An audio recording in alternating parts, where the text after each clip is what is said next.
ఇండియాలో ఎటు చూసినా ఈ పాన్ పరాగ్ మరకలు ఎందుకు కనపడతాయి? ఎందుకని ఇండియన్స్‌కి పాన్ పరాగ్ అంటే అంత ఇష్టం? అసలు పాన్ పరాగ్‌కి, ఖైనీకి, గుట్కాకి తేడా ఏంటి? 'షారుఖ్ ఖాన్', 'అమితాబ్ బచ్చన్', 'జేమ్స్ బాండ్' అందరూ ఒక టైంలో ఈ పాన్ పరాగ్ కంపెనీస్‌ని ఎందుకు ప్రమోట్ చేశారు? అసలు ఇండియాకి ఈ పాన్ పరాగ్‌కి ఉన్న సంబంధం ఏంటి?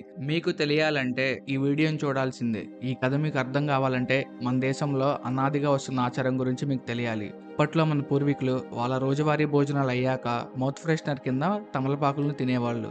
ఈ తమలపాకుల్లో డైజెస్టివ్ సిస్టమ్స్‌ని ఇంప్రూవ్ చేసే ఎంజైమ్స్, అలాగే ఓరల్ హెల్త్‌ని ఇంప్రూవ్ చేసే క్వాలిటీస్ చాలానే ఉండేవి. ఆయుర్వేదంలో కూడా ఈ తమలపాకుని తినడం వల్ల ఎన్నో హెల్త్ బెనిఫిట్స్ ఉన్నాయని చెప్పబడింది. ఈవెన్ మన మోడర్న్ సైన్స్ అండ్ చైనీస్ సైన్స్‌లో కూడా తమలపాకుని కన్జ్యూమ్ చేయడం వల్ల ఎన్నో హెల్త్ బెనిఫిట్స్ ఉన్నాయని స్టేట్ చేశారు. ఇంకా ఆశ్చర్యపరిచే నిజమేంటంటే ప్రపంచం మొత్తంలో ఉన్న తమలపాకుల్లో 55% ఆఫ్ తమలపాకు అనేది ఈ పాన్ మసాలా తయారీకే పోతుంది. అసలు పాన్ మసాలా ఎలా తయారు చేస్తారో ఇప్పుడు చూద్దాం. పాన్ మసాలాని ఎన్నో రకాలుగా తయారు చేయవచ్చు. పాన్ మసాలా తయారీలో వాడే ముఖ్యమైన వస్తువే తమలపాకు. దీన్నే పాన్ కా పత్తా అని కూడా అంటారు.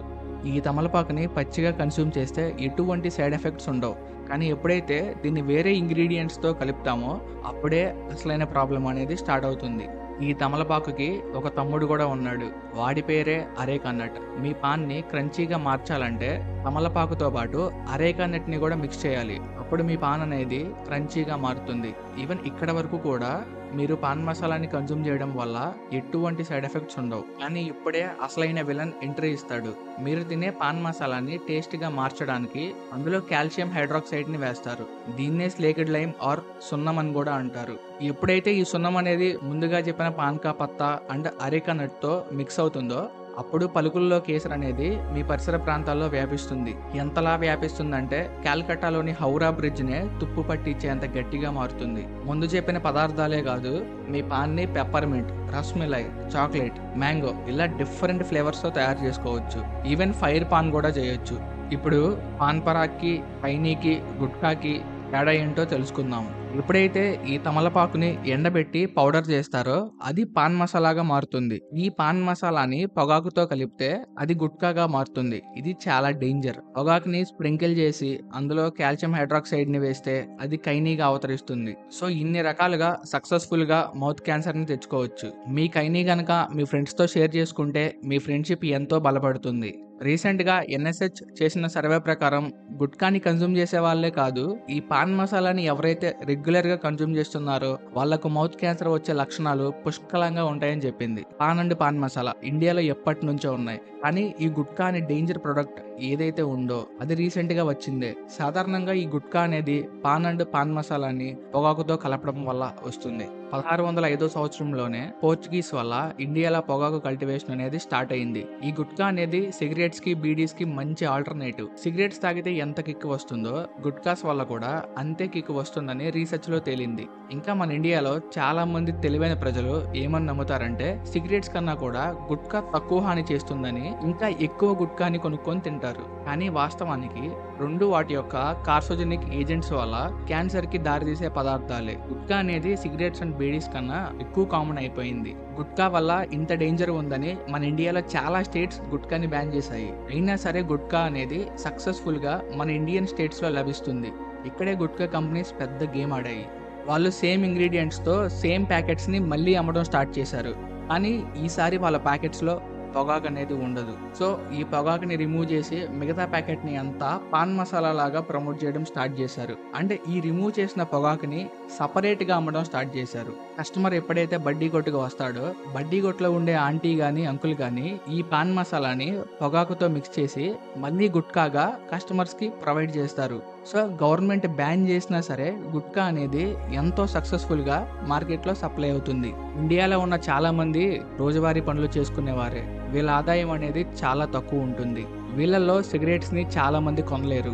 సో గుట్కా అనేది సిగరెట్స్ కన్నా తక్కువ ప్రైస్ ఉండడం వల్ల గుట్కా కన్జ్యూమ్ చేసిన ప్రతిసారి సిగరెట్స్ ఎంత అయితే కిక్ ఇస్తుందో అంతే కిక్ గుట్కా ఇవ్వడం వల్ల వీళ్ళకి గుట్కా అనేది ఒక వ్యసనం లాగా మారిపోయింది. దీంతో పాటు గుట్కా అనేది ఆకలిని చంపేస్తుంది.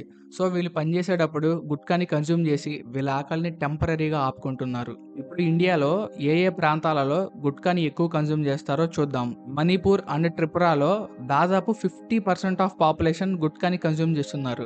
అంటే ప్రతి ఇద్దరిలో ఒకళ్ళు గుట్కా తింటారనమాట. ఇంకా ఈ రెడ్ కలర్ మార్క్ చేసిన స్టేట్స్‌లో దాదాపు 25% ఆఫ్ పాపులేషన్ గుట్కాని కన్జ్యూమ్ చేస్తున్నారు. అంటే ప్రతి నలుగురిలో ఒకళ్ళు గుట్కాని యావరేజ్‌గా కన్జ్యూమ్ చేస్తున్నారు.